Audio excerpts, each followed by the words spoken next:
ओम ब्रह्मा मुरारी त्रिपुरांतरकारी भानु शशि भूमि सुतो बुधश्च गुरुश्च शुक्र शनि राहु केतव सर्वे ग्रह शांति करा भवन्तु। नमस्कार, स्वागत है आपका आचार्य वाणी में। मैं आचार्य डॉक्टर विक्रमादित्य आपके साथ। जीवन में ग्रहों का खेल क्या कुछ हमारे साथ करने वाला है, ये ज्ञान ज्योतिष विज्ञान के माध्यम से प्राप्त होता है। और यदि हमें पूर्वाभास हो जाए, पूर्व ज्ञान हो जाए कि आगे आने वाला समय हमारे लिए कैसा है, तो हम उसके अनुरूप अपने आप को तैयार कर सकते हैं। अच्छा है तब भी, और खराब है तो उसके लिए अपने आप को पहले से तैयार करके उस खराब को और ज्यादा अच्छा कर सकते हैं, खराब वाले को कम कर सकते हैं, खराब प्रभाव को। तो यही ज्योतिष का फायदा है। इसलिए कैसा रहेगा समय आप जान लीजिए। देखिए सिंह राशि वालों, आने वाले 1 फरवरी से 1 मई से लेकर 10 मई के बीच में ग्रहों की गणना बड़ी विचित्र प्रकार से आगे जा रही है और आपके लिए तो बड़ा सौभाग्यशाली ये समय दिखाई देता है। इन गणनाओं के अनुसार से दिखाई देता है कि आपके लिए समय बड़ा अनुकूल रहेगा, लाभ के योग बनता दिखाई दे रहे हैं। कई बार इन 10 दिनों में चंद्रमा के साथ जो संबंध बृहस्पति का है वो गजकेसरी योग विद्यमान होगा और आपके लिए लाभ के संकेत देगा। और खासतौर पर लाभ के लिए ग्रह आपके प्रबल संकेत दे रहे हैं, आगे बढ़ने के योग दे रहे हैं। केवल कुछ ग्रहों का उपचार करने की आवश्यकता है। यदि बुद्धिमानी से उन प्रभावों को समझ लें और उसके अनुसार उसका उपाय कर लें, तो आपके जीवन में बहुत महत्वपूर्ण परिवर्तन आने के योग बनेंगे। बृहस्पति वैसे ही आपकी राशि में शुद्ध होकर, उदय होकर जिस प्रकार का शुभ योग बनाने जा रहे हैं इन 10 दिनों में, वो आपके भाग्य की उन्नति का मार्ग प्रशस्त कर रहे हैं। और केवल बृहस्पति का संबंध जो राहु के साथ बना हुआ है, गुरु चांडाल योग बना हुआ है, उसको यदि आपने ठीक कर लिया तो मैं कहूंगा इन 10 दिनों में क्या, आने वाले 6 महीने तक यानी अक्टूबर तक आप अपने को बहुत बढ़िया तरीके से स्थिति में बना सकते हैं। तो क्या कुछ करना होगा आपको, क्या कुछ रहेगा ग्रहों का प्रभाव आपके लिए। इन खास 10 दिनों में ग्रह दिखाते हैं कि आपके लिए लाभ के योग बनेंगे और विशेष तौर पर आपकी सामर्थ्य से, आपकी हिम्मत से कई प्रकार के आप लाभ ले सकते हैं। और खासतौर पर व्यवसायिक दृष्टिकोण में केवल जिद से बचने की आवश्यकता दिखाई देती है। अननेसेसरी के इश्यूज पर, बेकार बातों में जिद ना करें।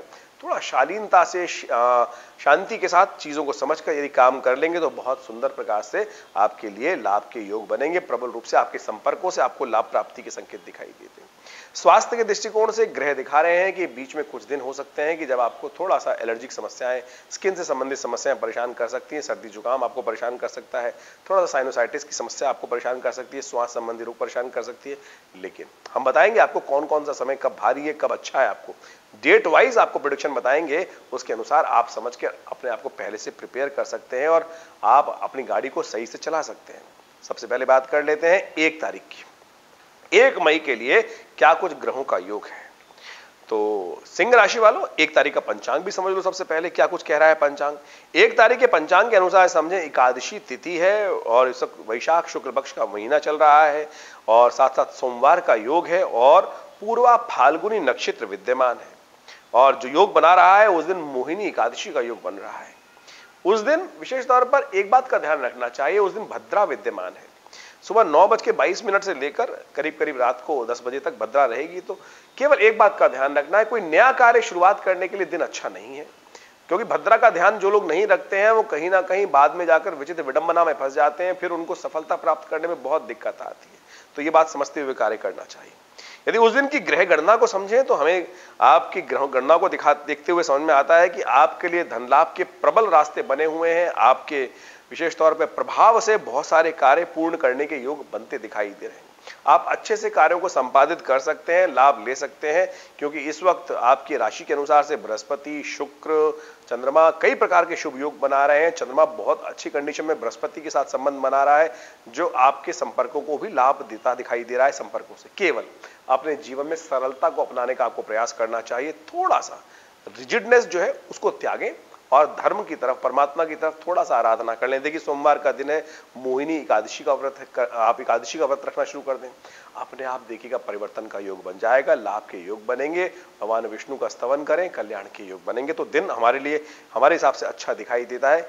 और केवल अपने पेट का ध्यान रखिएगा, थोड़ा पेट संबंधित रोग परेशान कर सकते हैं, प्राकृतिक आहार करें तो वो आपके लिए अच्छा रहेगा। वहीं अगर 2 मई की बात की जाए तो 2 मई की तारीख जो है वो सिंह राशि वालों के लिए ग्रहों की गणना विशेष तौर पे दिखाती है कि उनके लिए विशेष तौर पे ग्रहों का परिवर्तन आरंभ हो गया है। ग्रहों का परिवर्तन, चंद्रमा भी परिवर्तित हो रहे हैं और साथ में शुक्र भी परिवर्तित हो रहे हैं। सबसे पहले पंचांग को समझने की, पंचांग क्या कहता है। द्वादशी तिथि है, वैशाख का महीना है, शुक्ल पक्ष विद्यमान है, मंगलवार का योग है और साथ साथ उत्तरा फाल्गुनी नक्षत्र विद्यमान है। उस दिन विशेष तौर पर हम समझें, आप द्वादशी जो है वो बड़ी साधारण द्वादशी नहीं है, रुक्मणी द्वादशी है। माँ भगवती रुक्मणी देवी का ध्यान करते हुए, उनका पूजन करते हुए यदि कार्य करें तो बहुत सुंदर होगा, उनका आशीर्वाद प्राप्त होगा। भगवान कृष्ण के साथ रुक्मणी जी के पूजन करने से कहा जाता है सौभाग्य की वृद्धि होती है। उस दिन त्रिपुष्कर योग भी बना हुआ है। कोई नया कार्य आरंभ करना हो तो इसको लाभ ले सकते हैं। शुभ मुहूर्त का समय नोट कर लीजिए, 5:44 से लेकर शाम को 7:41 तक का योग रहेगा। उस दिन चंद्रमा पहले ही परिवर्तित हो गए हैं, रात्रि में 12:24 पर, और शुक्र दोपहर को 1:49 में परिवर्तन की तरफ जा रहे हैं, मिथुन राशि में प्रवेश करेंगे। मंगल के साथ शुभ योग बना लेंगे और मंगल के साथ शुभ योग बनाते ही बहुत बढ़िया तरीके से लाभ का रास्ता बना सकते हैं। आप अपनी डिप्लोमेटिक बुद्धि का इस्तेमाल करते हुए मंगल के साथ, मंगल की शक्ति को और बढ़ जाएगी, क्योंकि शुक्र का योग बन जाएगा। तो वहां पर आप अपने डिप्लोमेटिक रिलेशंस को इस्तेमाल करते हुए कार्य करने का प्रयास कीजिएगा। देखिएगा आपके कार्य बहुत अच्छे से संपादित होंगे और अपने चातुर्य के द्वारा, क्लेवरनेस के द्वारा और साथ साथ हाजिर जवाबी से आप बहुत सारे कार्यों को पूर्ण करेंगे। आपकी प्रतिष्ठा में इजाफा होने के योग दिखाई देते हैं। हाँ, केवल एक बात का ध्यान रखिएगा, स्वास्थ्य के दृष्टिकोण से ये समय जो है विशेष तौर पर, क्योंकि चंद्रमा जो परिवर्तित होकर आपके आगे निकल गए हैं, वो थोड़े खर्चे बढ़ाने के योग दिखाई देते हैं। अननेसेसरी खर्चे आपके पल्ले पड़ सकते हैं, तो उनसे बचते हुए आपको कार्य करने की जरूरत दिखाई देती है। अपने धन को थोड़ा इकट्ठा करके रखिएगा, अपने पर्स पर थोड़ा कंट्रोल रखिएगा, अपने खर्चों पर हाथ पे कंट्रोल रखें, नहीं तो बेकार जगह कहीं पैसा हाथ से ना निकल जाए। ये भी योग बनते दिखाई दे रहे हैं। तो उपाय क्या करना चाहिए? मंगलवार का दिवस है, हनुमान जी के मंदिर में जाकर चूरमे का भोग लगाइए, मां रुक्मणी की उपासना करें, भगवान कृष्ण की उपासना करें, देखिए कल्याणकारी योग बनेंगे। बात कर लेते हैं 3 मई की। 3 मई को बुधवार का अवसर है और साथ साथ ग्रह नक्षत्रों के दृष्टिकोण से त्रयोदशी तिथि विद्यमान है। त्रयोदशी है और बुधवार का योग पड़ रहा है, हस्त नक्षत्र विद्यमान है। त्रयोदशी भी साधारण त्रयोदशी, प्रदोष जो है त्रयोदशी का योग पड़ रहा है, वो साधारण नहीं है, बुद्ध त्रयोदशी है। कहा जाता है कि व्यवसायिक जीवन में कभी कभी उन्नति नहीं मिल रही हो, या संतान को उन्नति नहीं प्राप्त हो रही हो, या बुद्धि में कोई दिक्कत आ गई हो, ऐसे में इसको ठीक करने के लिए बड़ा सुंदर योग बनता है। ऐसे में भगवान शिव का बिल्वपत्र के द्वारा या भांग के द्वारा, भांग रस या गन्ने का रस, ये भांग को खासतौर पानी में मिलाकर, या विजय, जिसको विजय कहा जाता है, विजय प्राप्त करने के निमित्त, व्यावसायिक विजय प्राप्त करने के लिए शाम के समय भगवान का अभिषेक इससे किया जाए तो विजय प्राप्त हो जाती है। या गन्ने के रस से भगवान का अभिषेक इस शुभ मुहूर्त में करने से कल्याणकारी योग बनते हैं। बुधवार का दिन, प्रदोष काल, देखिए कितना सुंदर योग बना हुआ है। ग्रहों की काल गणना अभी भी दिखा रही है कि आपके खर्चे बेनतहा आपको परेशान कर सकते हैं। कुछ बेकार के खर्चे आपको जिम्मे पड़ सकते हैं, कुछ ऐसी चीजें आपको घर में लानी पड़ सकती हैं कि जो खासतौर पर आपके विशेष तौर पर लाइफस्टाइल को तो बढ़ाएंगी, लेकिन उसमें आपको कुछ ज्यादा खर्चा करना पड़ सकता है। आपसे लोग ज्यादा पैसे ले सकते हैं, तो आपको बड़ी सावधानी के साथ उस बात को ध्यान रखते हुए कार्य करने की जरूरत दिखाई देती है। उपाय हमने आपको पहले ही बता दिया, वो करेंगे तो बिल्कुल आपके लिए कल्याणकारी योग बनेंगे, कष्टों को दूर करने के योग बनेंगे। वहीं 4 मई की हम बात करें तो चतुर्दशी तिथि आ जाएगी और साथ साथ सिंह राशि वालों के लिए क्या कुछ खेल होने के योग बनेंगे वो भी हम आपको समझाएंगे। लेकिन पंचांग के दृष्टिकोण से चतुर्दशी है, बृहस्पतिवार है, चित्रा नक्षत्र विद्यमान है और उस दिन नरसिंह भगवान की जयंती है, छिन्नमस्तिका देवी का उपासना करने का सुंदर अवसर है और साथ साथ उस दिन छिन्नमस्तिका देवी का विशेष तौर पर आराधना करने का दिवस है, उनकी जयंती रहती है। ये दोनों स्वरूप जो हैं, चाहे वो नरसिंह भगवान की या छिन्नमस्तिका, दोनों के दोनों शत्रुओं को संहार करने के लिए, कष्टों को दूर करने के लिए अद्भुत शक्ति संपन्न हमारे यहाँ उपासना करने का एक मार्ग है। कहा जाता है कि जब कोई भी कष्ट हट ना रहा हो जीवन में, तो इस स्थिति में भगवान नरसिंह की और छिन्नमस्तिका देवी मां भगवती दशमहाविद्या के अंतर्गत आई हुई दुर्गा का एक स्वरूप है। ये बड़ा कल्याणकारी है। जब कोई समस्या ठीक ही नहीं हो रही हो, तब इनकी आराधना करने से अद्भुत कल्याण के योग बन जाते हैं। इनका एक मंत्र है ओम ह्रीं नमः। इस मंत्र का जप करें, देखिए कल्याण के योग बनेंगे, आपकी मनोकामना सिद्धि का रास्ता आपको प्राप्त होगा। ग्रह दिखाते हैं कि इस दिन विशेष तौर पर ग्रहों का परिवर्तन का योग बन रहा है और ग्रहों का परिवर्तन जो है विशेष तौर पर चंद्रमा जो है तुला राशि में प्रवेश करेंगे सुबह 9:23 पर और ये आपको खासतौर पर आपके जीवन में कुछ नए उत्साह का वृद्धि करेगा, नए संपर्कों को स्थापित करेगा, खासतौर पर किसी नए व्यक्ति से मुलाकात करा सकता है। और तो और विशेष तौर पर आपके परिवार में कोई व्यक्ति आपसे सहायता मांग सकता है, वो भी योग दिखाई देते हैं। ऐसे में भगवान शिव की उपासना करना भी बड़ा कल्याणकारी रहेगा। चतुर्दशी भगवान शिव की तिथि भी मानी जाती है और इस दिन भगवान शिव की आराधना करने से भी बड़ा कल्याणकारी योग बनते हैं। तो इसलिए भगवान शिव की उपासना भी कर लीजिए, देखिए आपके कष्ट दूर होंगे और समय अनुकूल होगा आपके लिए। ग्रह जैसे दिखा रहे हैं, गज केसरी योग फिर बन गया है। चंद्रमा के सामने बिल्कुल बृहस्पति विद्यमान है और भाग्य में बैठे हैं चंद्रमा, और आपके पराक्रम स्थान पे, भाग्य स्थान में बृहस्पति और आपके पराक्रम स्थान पे चंद्रमा। देखिए कैसे सुंदर योग बनाया, और चंद्रमा वहां पर केतु के साथ विद्यमान है, तो बड़ा सुंदर है। केवल धर्म, यदि धर्म से विमुख होंगे, एक बात ध्यान रख लीजिए, ये ग्रह का योग है, धर्म से विमुख होंगे तो कष्ट में फंस जाएंगे, इसलिए धर्म से विमुख मत होइएगा। जो लोगों की सेवा करना है, परमात्मा का कर्मकांड के अनुसार से पूजन करना है, वो जरूर कीजिए, देखिए आपके लिए कल्याणकारी योग बनेंगे। आगे हम बात कर लेते हैं विशेष तौर पर जो 5 तारीख की तिथि है। 5 तारीख की तिथि दिखाती है कि उस दिन पूर्णिमा है। सिंह राशि वालों के लिए ग्रहों की गणना विशेष तौर पर बड़ी ही सुंदर बन रही है, और उस दिन बड़े बड़े उत्सव है और बड़े अच्छे ऐसे पुण्य का काम बन रहा है कि जो कल्याणकारी आपके लिए योग बना सकती है। शुक्रवार का समय दिन विशेष तौर पर पूर्णिमा की तिथि, और सिंह राशि वालों के लिए ग्रह दिखाते हैं कि उस दिन विशेष तौर पर आपके ग्रह आपको पूरी तरह से लाभ की स्थिति बनाते दिखाई दे रहे हैं। मंगल शुक्र आपके लिए बड़ी सुंदर स्थिति में बैठे हैं, जो लाभ के रास्ते आपको खोल सकते हैं, और विशेष तौर पर आपकी अपनी पर्सनालिटी से, आपकी अपनी वाक पटुता से आप बहुत बड़े से अच्छे से कार्य को संपादित करने के योग बना पाएंगे। हाँ, बच्चों के साथ थोड़े संबंधों को अच्छे रखने का आपको प्रयास करना चाहिए। कहीं माता के साथ संबंध अच्छे रखने का प्रयास करना चाहिए। किसी भी कारण से माता के साथ कोई बहस ना हो, कि स्त्रियों से बेकार बहस में ना फंसे, और स्त्रियां पुरुष के साथ बेकार बहस में ना फंसे, अन्यथा कष्ट होने के योग दिखाई देते हैं। इस दिन वैशाख पूर्णिमा है, बुद्ध जयंती है, साथ साथ कूर्म भगवान की भी उस दिन जयंती मानी जाती है, सत्यनारायण व्रत की भी तिथि है, और साथ साथ पीपल जी का पूजन, पीपल के पेड़ का पूजन उस दिन से आरंभ। कहा जाता है कि पीपल की उत्पत्ति भी वैशाख पूर्णिमा के दिन हुई थी, तो इसलिए विशेष तौर पर शनि को शांत करने के लिए, शनि के दोषों को दूर करने के लिए इस दिन हमें विशेष तौर पर पीपल की आराधना भी कर लेनी चाहिए, पीपल का पूजन कर लेना चाहिए, शनि के दोष दूर होंगे। इस दिन चंद्र ग्रहण भी पड़ रहा है।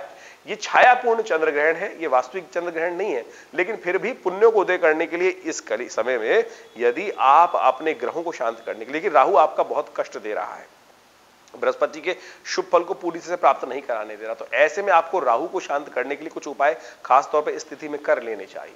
राहु के निमित्त आपके लिए अच्छा ये रहेगा कि आप विशेष तौर पर आप सतनाजे का दान करें, काले वस्त्रों का दान करें, तेल का दान करें, और साथ साथ यदि हो सके तो राहु के मंत्र का जप करें, ओम भ्रांग भ्रींग भ्रौंग से राहवे नमः। शाम को 8 बजे से लेकर रात्रि के करीब करीब 12 साढ़े 12 बजे तक ही चंद्र ग्रहण का योग पड़ने वाला है, तो ऐसे में इसको लाभ लेने के लिए आपको अपना यथाउचित प्रयास करना चाहिए, कल्याणकारी योग बनेंगे।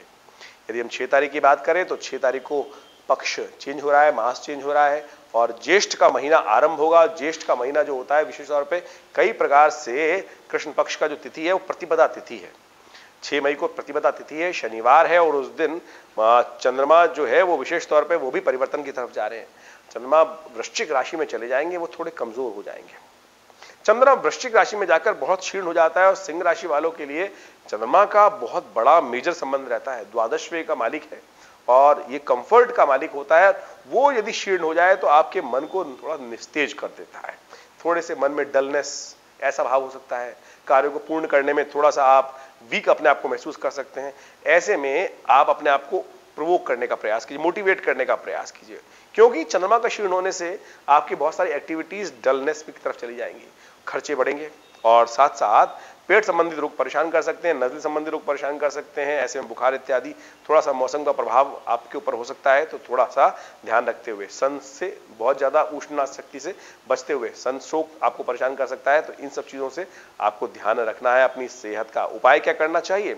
उपाय विशेष तौर पे यदि ग्रहों के दृष्टिकोण से आप समझें तो आपके लिए शनि के मंत्र का जप और साथ साथ काली उड़द का दान करना बड़ा अच्छा रहेगा। वहीं 7 मई की हम बात करें तो सिंह राशि वालों के लिए 7 मई का जो योग है वो रविवार का अवसर है और द्वितीया तिथि है, अनुराधा नक्षत्र है, चंद्रमा वृश्चिक में ही चल रहे हैं। तो ये योग भी आपके लिए खासतौर पे ऐसा दिखाई देता है कि आपको अपने बजट को अच्छे से प्रिपेयर करके काम करने का प्रयास करना चाहिए। घूमने का प्रोग्राम बन सकता है, थोड़े आलस में रहेंगे आप, लेकिन घर वाले आपके साथ घूमने जाना चाहेंगे, और ऐसे में विशेष तौर पे हर काम को बहुत सूझबूझ के साथ करने का प्रयास कीजिएगा, वो आपके लिए अच्छा है। कुछ लोग ऐसे मिल सकते हैं जो आपको बेकार कहीं ना कहीं फंसा दे आपके, तो आपके मित्रों के साथ जो भी जहां जा रहे हैं थोड़ी सी विलासिता से बचते हुए कार्य करने का प्रयास कीजिएगा। ज्यादा विलासिता, ज्यादा कामुकता आपको कष्ट में डाल सकती है, तो इससे बचते हुए कार्य करना बहुत जरूरी है, क्योंकि राहु इस वक्त बृहस्पति के साथ चल रहे हैं, वो कहीं ना कहीं दुर्भाग्य का उदय भी कर सकते हैं। तो इस बात का आपको ध्यान रखना है। उपाय क्या किया जाए? सुबह सुबह भगवान सूर्य का दर्शन करके गायत्री का जप करें, दिन का आरंभ करें। यह अपने आप में बड़ा शांत उपाय है, कल्याणकारी योग बनाएगा। वहीं हम बात करें 8 तारीख की, तो 8 तारीख का ग्रहों का परिवर्तन का योग बन रहा है। 8 मई को यदि पंचांग की हम बात करें तो पंचांग दिखाता है कि उस दिन तृतीया है, सोमवार है, लेकिन ज्येष्ठा नक्षत्र विद्यमान है। ज्येष्ठा नक्षत्र गणमूल नक्षत्रों के अंतर्गत आता है, और इस दिन जो बच्चे जन्म लेते हैं ज्येष्ठा नक्षत्र में, वो गणमूल यानी मूल उनकी शांति करानी परम आवश्यक होती है, अन्यथा पूरे परिवार के लिए भारी होते हैं, अपने स्वयं के लिए भारी होते हैं। तो सिंह राशि वालों, आपकी ग्रह गणना विशेष तौर पे दिखाती है कि जो शाम का समय है वो आपके लिए विशेष तौर पे लाभ के योग बनाएगा। तो इसलिए अपने कामों को, मेजोरिटी काम जो दिन भर थोड़े से आपके लिए डलनेस रहेगी, लेकिन शाम अच्छी शानदार जाती दिखाई दे रही है, वो आपके लिए लाभदायक सिद्ध हो सकती है। लेकिन एक बात का ध्यान रखिए, इस दिन कोई नया कार्य आरंभ करना ठीक नहीं है, क्योंकि भद्रा विद्यमान है। सुबह 7:19 से लेकर रात्रि में विशेष तौर पर करीब 6 बजे तक ये रहेगी। उस दिन गणेश चतुर्थी है, गणेश जी की आराधना करें। सोमवार का जो अवसर पड़ रहा है वो विशेष तौर पर भगवान शिव और गणेश की स्तुति कर आप कल्याण के योग बना सकते हैं। वहीं 9 फरवरी की बात करें तो 9 मई के लिए विशेष तौर पर हम बात करें तो 9 मई के लिए मंगलवार का शुभ अवसर है, तिथि चतुर्थी है। मंगल और चतुर्थी का योग बन रहा है, अंगारक चतुर्थी बन गई। तो जो लोग सिंह राशि के हैं और मांगलिक हैं, वैसे में मंगल के दोषों को कम करने के लिए, मंगल वैसे मांगलिक दोष नहीं होता है, लेकिन फिर भी मंगल की जो पॉजिटिव गुण होते हैं वो कई बार व्यक्ति को कई जगह फंसा देते हैं। ऐसे में शादी विवाह में जिन लोगों की डिले हो रही है, तो वो विशेष तौर पे मंगल को शांत करने के लिए ऐसे में हनुमान जी को चूड़ा चढ़ाएं, मंगल के मंत्र का जप करें, और उससे उनको उन्नति योग बनेंगे। और खासतौर पर जब भी अंगारक चतुर्थी आए, उसमें विशेष तौर पर मंगल के मंत्र का जप करना चाहिए 108 बार। हनुमान जी के मंदिर में जाकर उनको मीठे पान का भोग लगाना चाहिए, इससे आपके कष्ट दूर होने के योग बनते हैं। वैसे ग्रहों के दृष्टिकोण से ये तिथि आपके लिए अच्छी जाएगी, कल्याणकारी योग बनेंगे, आपके उन्नति के मार्ग प्रशस्त होंगे, आपकी अपनी बुद्धि से बहुत सारे रास्ते आपको प्राप्त हो सकते हैं। कुछ अटके हुए कार्यों को पूर्ण करने के लिए नया विचार मन में उत्पन्न होता दिखाई दे रहा है, और वो आपको लाभ दे सकता है। जो आपसे ईर्ष्या कर रहे हैं उनकी चिंता बिल्कुल ना करें, अपने काम में मस्त होकर काम करने का प्रयास कीजिए। बहुत सारे कार्यों को पूर्ण करने के लिए योग अच्छे बनते दिखाई दे रहे हैं, तो ये तिथि को बेकार बर्बाद नहीं करना है, इसका पूर्ण लाभ लेने का प्रयास करना है। ये मंगल आपके लिए शुभ होगा, समस्त अमंगलों को दूर करने के योग बना सकता है। और अब हम बात कर लेते हैं 10 तारीख की। 10 मई के दिन पंचमी तिथि है, और खासतौर पर जो बुधवार का योग बन रहा है, पूर्वाषाढ़ा नक्षत्र विद्यमान है, और ये नक्षत्र ग्रहों का योगा योग जो है विशेष तौर पर आपके लिए अच्छे योग लेकर आ रहा है। इस दिन का सूर्योदय आपके बहुत सारे कार्यों को पूर्ण करने के संकेत पहले से ही आपको दे देगा। बहुत सारे लोगों से मुलाकात होने के योग बनेंगे, और साथ साथ भाग्य से बहुत सारे कार्यों को पूरी तरह संपादित करने का आपको मार्ग प्रशस्त होगा। लेकिन इस स्थिति में 2 ग्रहों का परिवर्तन हो रहा है। मंगल जो है वो कर्क राशि में प्रवेश कर रहे हैं, और 1 महीने तक मंगल कर्क राशि में चलने हैं। मंगल का कर्क में जाना आपके लिए कुछ की प्रकार भी ठीक नहीं है, वो आपके लिए आपके उत्साह में कमी लाने के योग बना देगा, और कई प्रकार की समस्याएं उत्पन्न करने के योग देगा। मंगल उत्साह का प्रतीक माना जाता है, कर्क में जाकर मंगल नीच के हो जाते हैं, क्षीण हो जाते हैं। तो इसलिए विशेष तौर पर इनका उपाय आने वाले समय में विशेष तौर पर अवश्य करिएगा, नहीं तो पूरे अगली बार हम बताएंगे इसके बारे में। लेकिन साथ साथ बुध उदय हो रहे हैं, और बुध का उदय होना आपके भाग्य में 4 चांद लगाने की योग देगा। आपकी मैनेजिंग कैपेसिटी बहुत बढ़िया से एनहांस होगी, और बुद्धिक व्यवसायिक क्षेत्र में आपको लाभ प्राप्ति के योग बन सकते हैं। लेकिन स्वास्थ्य के दृष्टिकोण से ये योग थोड़ा सा कष्ट देने के योग बनाता है, तो इसलिए स्वास्थ्य का ध्यान रखें। हरी चीजों का दान करना आपके लिए अच्छा रहेगा। तो इस प्रकार से इन ग्रहों का योगा योग आपके साथ क्या करने के योग बना रहा है, ये हमने आपको समझाया। आगे आने वाले 10 दिनों में कैसा रहेगा, उसके लिए हमारे वीडियोस के साथ लगातार बने रहें, और हमारे इस चैनल पर जाकर नोटिफिकेशन का जरूर उसको दबा दीजिए, जिससे आपको जो वीडियोस नए लोड होते हैं वो आपको पता चल जाए। और साथ साथ लाइक भी कर दीजिएगा, जिससे आपको आगे हमारे वीडियोस के बारे में आपको इंफॉर्मेशन मिलती रहे। धन्यवाद।